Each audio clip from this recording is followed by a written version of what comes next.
Well, good morning and welcome back. I've had a lot of followers ask how to choose the right tractor for their homestead. So I've got two tractors behind me that we have here on our farm and that we use constantly. And I wanted to go over why we chose what we chose, how to choose a tractor, and the different things to consider. Now, I'm not going to be brand specific, so please don't take that as an endorsement for either of these brands. These are what we have in our area. And they were the best that I could come up with for our situation, and I wanted to discuss that. So let's go behind us and take a look at the two different tractors and what things to look at. So I'm going to start off here with the Kubota, and I am not brand specific. One of the main reasons that we chose these is because we have dealers in the area with parts readily available. So we've got a B3200 series behind us here, and it's a great little tractor, but it's not going to be the be-all, end-all for everyone. It's got the hydrostatic transmission, which is really nice because you press this to go forward and you press this to go backwards. So there's no shifting. It's amazing. It's so great for getting in and out of different places. However, where it lacks is the transmission and its pulling power. With that type of transmission, it relies on hydraulic fluid going through different types of pumps and motors in order to drive the tractor forward or reverse. And so you lose a lot of that ground pressure and a lot of that ground, the pressure, the power that you can apply to the wheels, because it's all done hydraulically like motors. So for that, you lose a lot of the pulling power that you would have with a direct drive transmission in a little bit larger tractor or in a different type of tractor. Walking around, you can see that this tractor here kind of maxes out at about a 6-foot box blade. This is about, with that box blade being full, that is about all that this thing can pull. It does have a PTO shaft back there, and it has a drawbar. So it's got about a 1-inch drawbar here that you could pull trailers around with, which is really nice. It's got small tires. They are about 4 foot high. They come about to my waistline, and small tires up in front. You have mounts up in here for a front end loader, so you could buy this with the front end loader, and or you can install one later. You just have to install the hydraulics. So some of the major things to consider on these tractors is DEF fluid and electronics. Longevity wise, DEF is a pain in my tail. I don't like it. I am all for caring for the environment and making things as efficient as I can. However, DEF adds a lot of complications to my life. Electronics is also another thing. I've had a couple of tractors have the electronics go out on me, and the Massey Ferguson had a near lightning strike, and it cost me over $10,000 in electronics alone. It's got a lot of bells and whistles on it. It's got air conditioning. It's got the transmission. So anytime that something goes wrong with it, I know about it. However, anytime something goes wrong with it, my tractor stops or alarms go off. So you have to kind of weigh out what actually is going to be the most beneficial for you and what you want. Personally, I would go with an older tractor. If I ever had to do another one, it will be an older tractor, pre-emissions, pre-electronics. They're simple to work on. You can get parts for them, and they're not really complicated. I had a lightning strike 400 feet away, and it took my whole tractor out. It took me over 6 months to get my tractor back up and running from the dealership. It can be a hassle, but it's also got some niceties that you should look at and see if they are worth it for you. So the next thing I want to consider is lift capacity on your lift arms. These two arms here and these two arms here have a significantly different weight carrying capacity. So look at what type of implements you're going to buy and what you're going to be doing with the tractor. If you're going to be removing stumps or hauling dirt, pulling box blades, bush hogging, all of those things matter. And what size implements you're going to get correlate to the size and the horsepower rating of your tractor. Now, this one here has got like a 1,200 pound lifting capacity. This implement here probably weighs 600 pounds, so it's well within its lifting capacity. And this one here has got a 3,000 pound lift capacity. And some of my bush hogs weigh 2,800 pounds. They're like 9 foot wide cutters that absolutely go in and mow everything down to grass-like conditions, but it's everything that this tractor can do to lift some of those farm implements. So take those into consideration of what you're going to do with the tractor before you buy it, and just consider what types of things you might need to do in the future. If you're just maintaining land, a small tractor like this Kubota behind me is fantastic. You can mow grass, you can put a front end loader on it, move an occasional tree. But if you're starting fresh with raw land, you probably want to get up into a bigger tractor that actually has some beef behind it and that you can actually abuse a little bit. I'm going to show you the transmission housing here. So there's this plate and it's mounted directly to the engine back behind it. So the front end loader actually mounts to this plate, which is really nice. Some tractors, the actual front end loader will mount directly into these bolts here.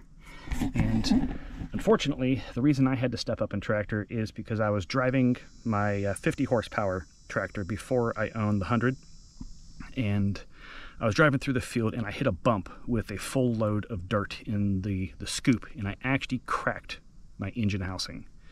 So that was a $5,000 repair right there, and they ended up trading it in for me, and so that's why I got a bigger tractor, was because I actually broke it to a point of non-repair. So when considering the tractor for a front end loader, a frame is absolutely critical. I would not personally ever consider a tractor that the front end loader mounts directly to the engine itself. And that's because I've broken one and it cost a lot of money to fix. So take that into consideration.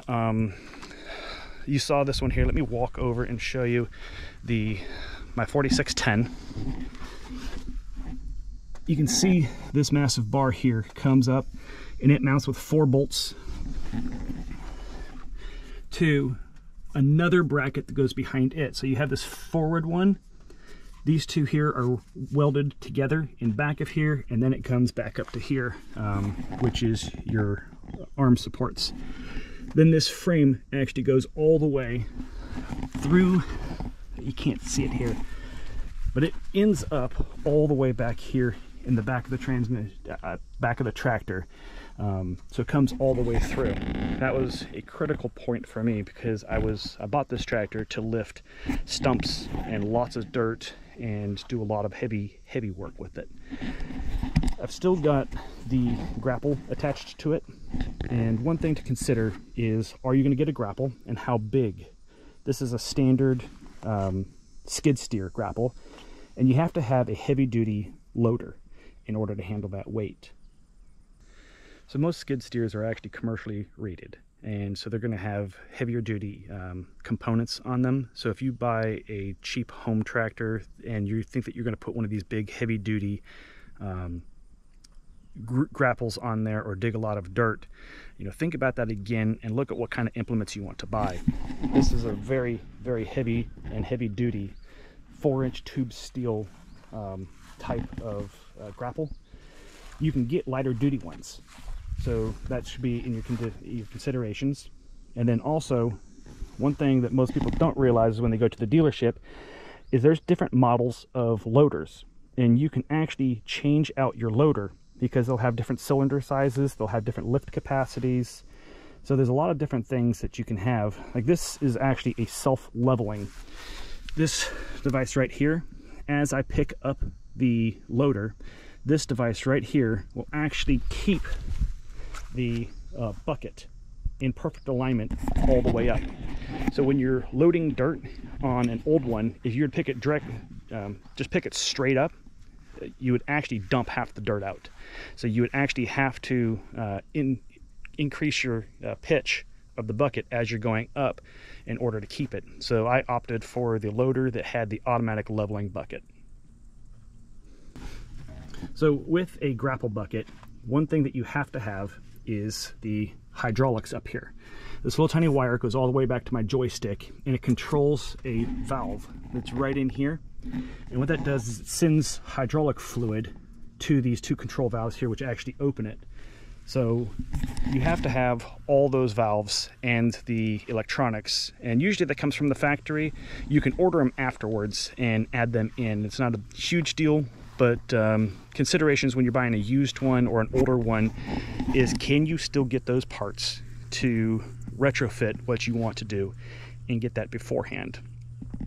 Another thing that this tractor has that my Kubota does not have is the back hydraulics. Now this controls two sets of, I've got a double valve here, and they got handles inside, and I can actually add a third, so I can do a triple stack, actually on this side I think. So I can add a third valve on here, and that is to hydraulically raise and lower these cylinders. On this tractor over here, there is no rear hydraulic cylinders, so they are limited to only lifting this up and lowering it down as it sits, and you can't add any additional hydraulics to this.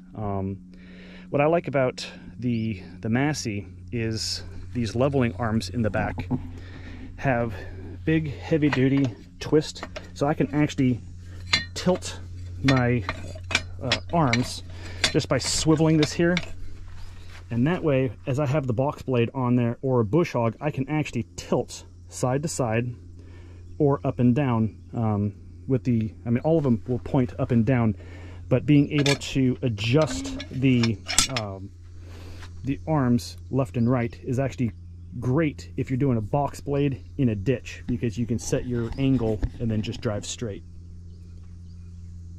So one thing to consider here is your drawbar. This is a male style, and some of them will actually have, there's two holes here, you can't see it because one of them's filled in with dirt, but there's a device that comes up and over, and so you can drop a pin straight down in there. And that was about a $190 option that I did not know when I bought the tractor that I needed. But I've got several pieces of equipment like this that I've actually had to convert like this, because I wasn't willing to spend $180 on a single small piece of metal in order to do that when I could do it with a small pin like this. One big consideration is the cab.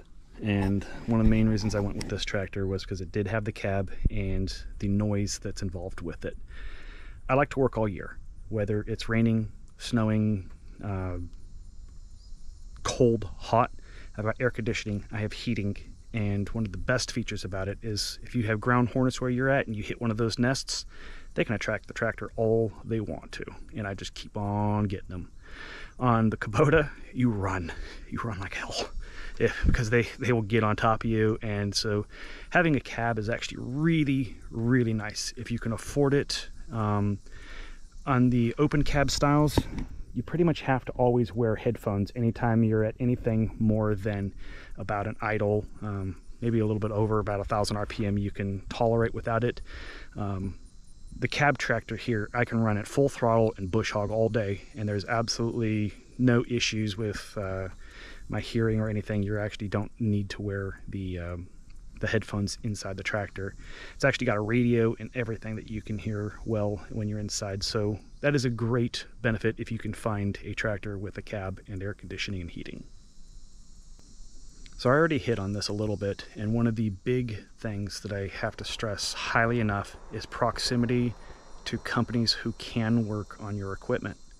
If there's only John Deere dealerships near you and you want a Kubota, well, when things break, and they do, like I had a lightning strike that took me out, I've only got one dealership in my area.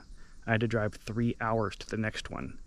So having a dealership is great, but if you have 2 or 3 nearby, that's even better, because you can actually have choice.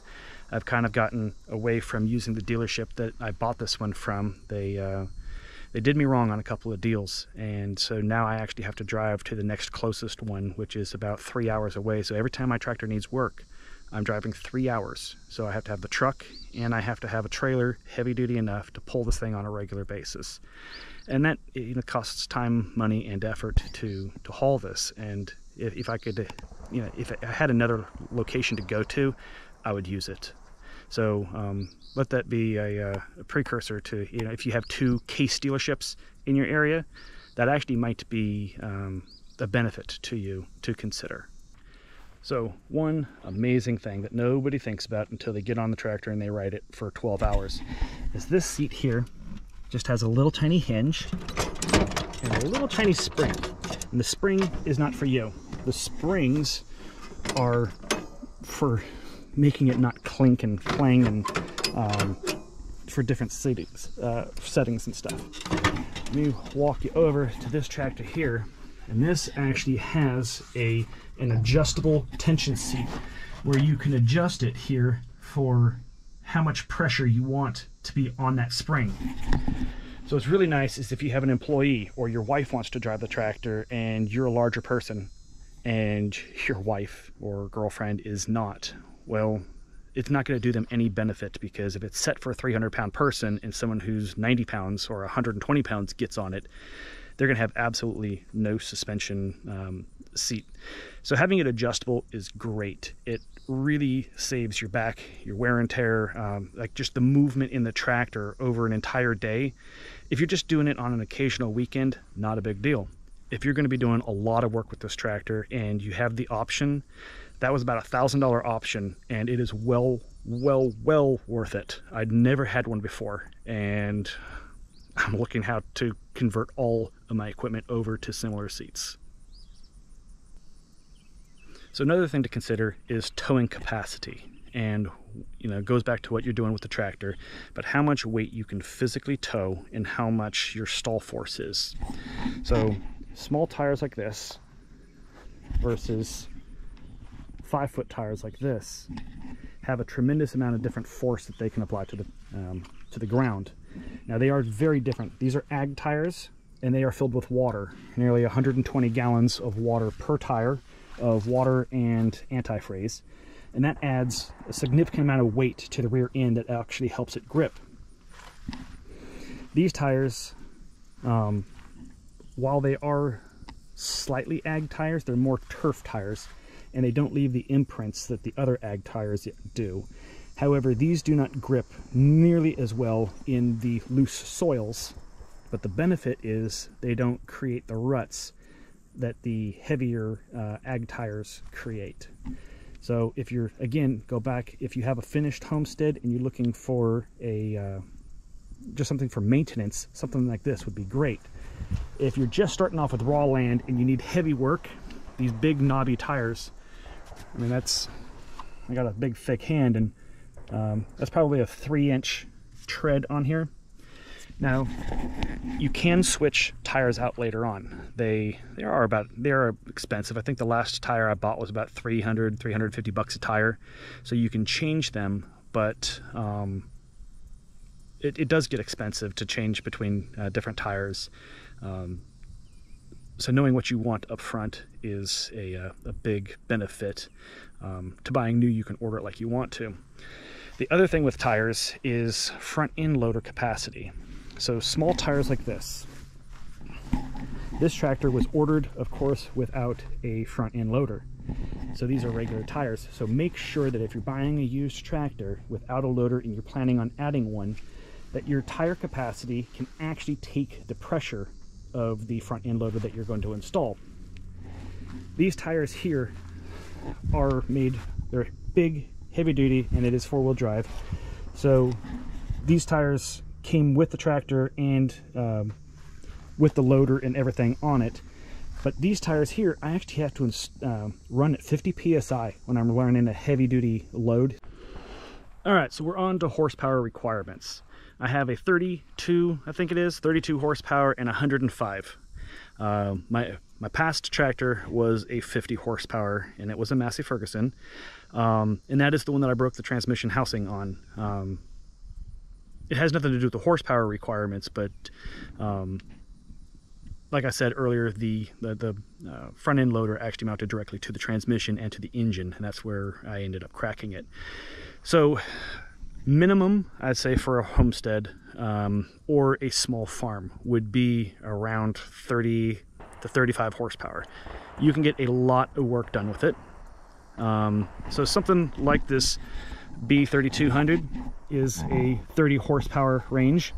You can do a lot of things with it, but I would get one with bigger tires. If you had one tractor to deal with, get a 30 horsepower four-wheel drive with nice big tires all the way around and a front end loader. That is a great starting point. But if you are going to be removing stumps and hauling dirt and everything that are exceptionally heavy, and you know it, a 50 is the minimum. 75 would be great. I got a great deal on the 100. I really did not need the 100 horsepower for what I'm doing. I stepped up from a 50 and I was going to go to a 75 or an 80 horsepower, but they had that one sitting on the lot and they made me a great deal because it was end of year. So, you know, search around for what you want and what you're going to be pulling. I knew that I had a 14-foot box blade. This box blade is absolutely amazing for leveling dirt and roads and putting everything in. However, it takes a lot of horsepower. My 50 horsepower did not want to pull this. I could have a half a load in here and I would basically bog it down to the point of not being able to use it. I'd have to dump the load and go back for another load later. The 100 barely knows that it's back there. So 75 would have been more than enough for a 14-foot box blade. 75, I've used a friend's. 75 is enough for a 10-foot bush hog, which, depending upon how much land you need, you saw me clear out a lot of different stuff with a 5-foot box blade and a 5-foot bush hog. And the reason I went with that is that's a right-of-way clearing bush hog. So it actually sits higher at about 3 inches, so I don't cut real close to the ground, but if I hit a stump, it's got a gearbox that's actually built for it. So just because the tractor is 100 horsepower does not mean that the implement that you need has to use 100 horsepower, but you do have to be careful. Running a 30 horsepower gearbox on a 100 horsepower tractor, you're going to tear it up. I've done this before, and that is one of the nice things about starting off with a 50 horsepower tractor. I actually like the 50 horsepower tractor range because I break a lot less things. The 30 to 50 horsepower, I just stall the tractor out. It does not have the power to push through it. This 100 horsepower is so powerful that I break things instead of stalling out the tractor. So if you're going to be plowing under big fields and you want a 5 bottom plow, you're going to need the horsepower. But if you're only doing 1 or 2 bottom plows, you know, 50, 75 would be more than enough horsepower for what you're doing, as long as you have the good frame and you know, loader to go with it. All right, so there's a couple different types of transmissions to consider. One is the hydrostatic transmission. Like I said here, on this one, you push to go forward, you push to go back. It is super simple. There's no shifting. Now you do have a high, medium, and low. So you just high, and it just controls how much hydraulic fluid goes through the transmission of the tractor at any given moment. So that's basically all it's doing, is just reducing the valve and how much fluid is flowing through to drive you faster. Over here on the Massey, we've got an electronic shuttle shift, and you'll hear this in some of the videos, the clicking, and that's me shifting from forward to reverse. And it's got an electronic shifter down on the transmission that, like the new cars where you actually twist the knob to put it into gear, it actually has like a servo down there that will actually change from forward to reverse. And I can go from forward to reverse without actually hitting the clutch. It is amazing. I absolutely love it. But you do have to shift. You are stuck in the gear that you put it in. So it's kind of like if you were stuck in first gear on your car and you were to push the gas, you'd go faster.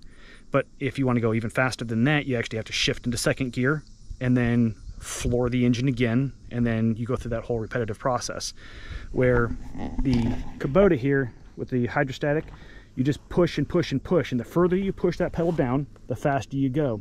The RPMs don't change, the gears do not change, because you got your settings up here for high, medium, and low speed, which you have to push your clutch in, but you can do it on the fly. So it's actually pretty nice if you're mowing or in rough terrain, because if you want to slow down, you just back off the throttle. The big tractor here, it's going through it. You're locked into gear and you're going, and you can hit it into neutral and you can push the clutch, but it can get a bit rocky, and the lag time for your response is going to be different. Now you can get these larger tractors in the hydrostatic transmissions. The 50 and 75, a couple years ago when I bought this tractor, it was not available.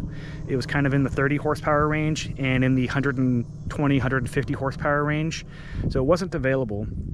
But this shuttle shift is actually a great median for in between the two of them, and I would highly recommend this if it's offered. Next thing is the class 1, 2, or 3 hitch. This small one here, about the size of my thumb, is a class 1 hitch, where we come over here to this tractor. That's a category or class 2 hitch, so it's just a bit bigger, and then 3 is even larger than that. The larger the hitch, the larger the pins, the larger the pieces of equipment.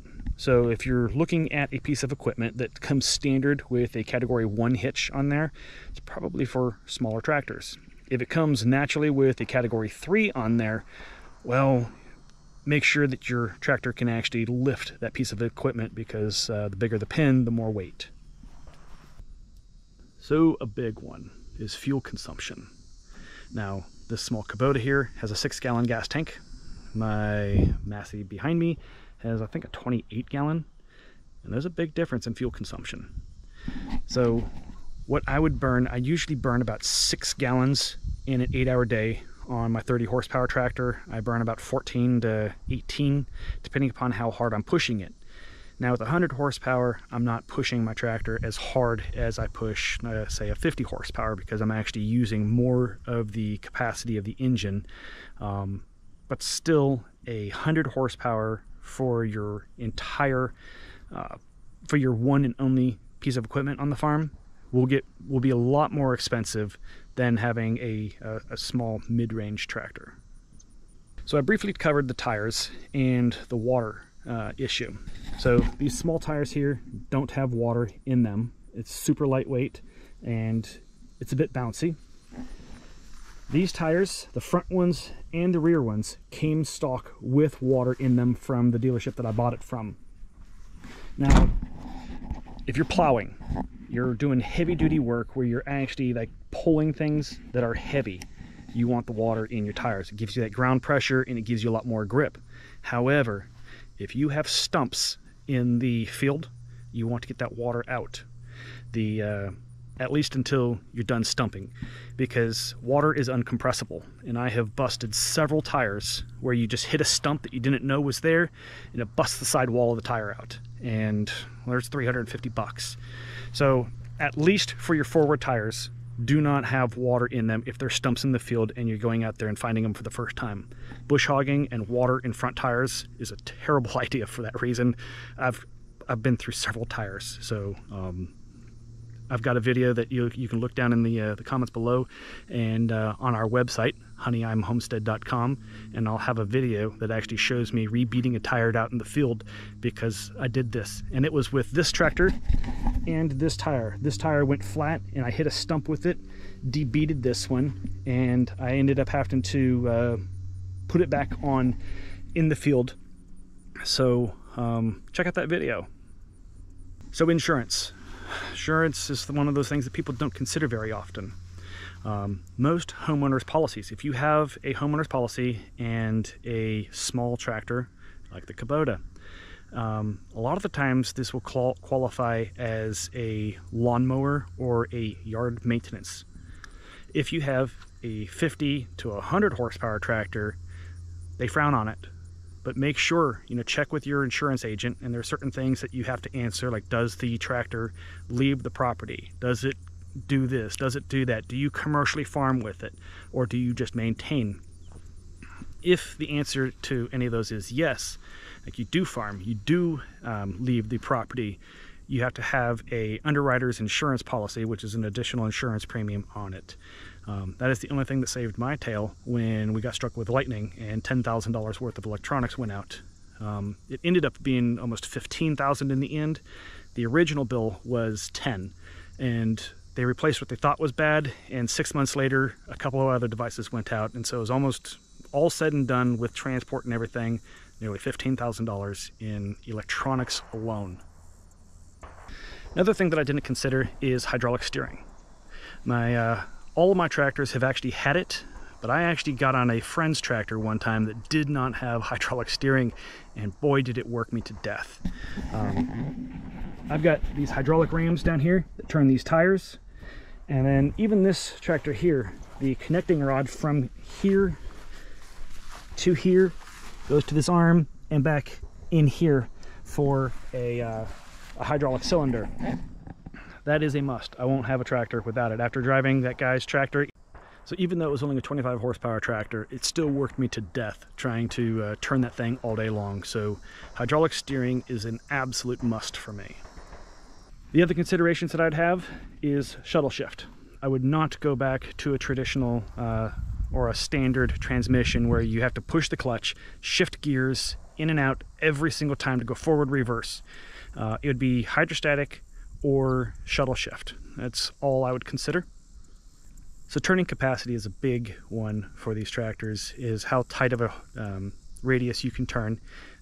Doing it all day, every day, is going to get old if you have a really big turning radius, because trying to back in and get into those small tight areas is going to be difficult.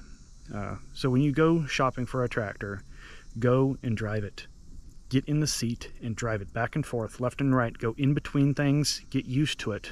Now, don't go right up next to things when you first start driving it, get used to it. But drive it for an hour if you can. Go to a field and plow if they'll let you. Just get used to it. Make sure that it's quiet enough. That's a big thing, is wearing headphones, pressing in. Like, I wear sunglasses all the time because I like my eyes, but when I put headphones on, it pushes on my sunglasses. So being able to wear sunglasses and no headphones in my cab is a big plus for me. Couple that with air conditioning and heating, it's quite amazing, actually. So sorry, the bugs here are just crazy today. So to sum it all up, if I had to do it all over again and I was limited to one tractor for the rest of my life, for being on a farm, small farm, or my personal homestead, I would get a four-wheel drive 50 to 75 horsepower tractor with a good frame, like I had mentioned, front end loader, cab, and air conditioning. You can always buy something else and plan to trade up or trade down later on, but if I had to choose one, it would be the 75 horsepower with air conditioning cab. It really allows me to work all year long, no matter what the conditions are.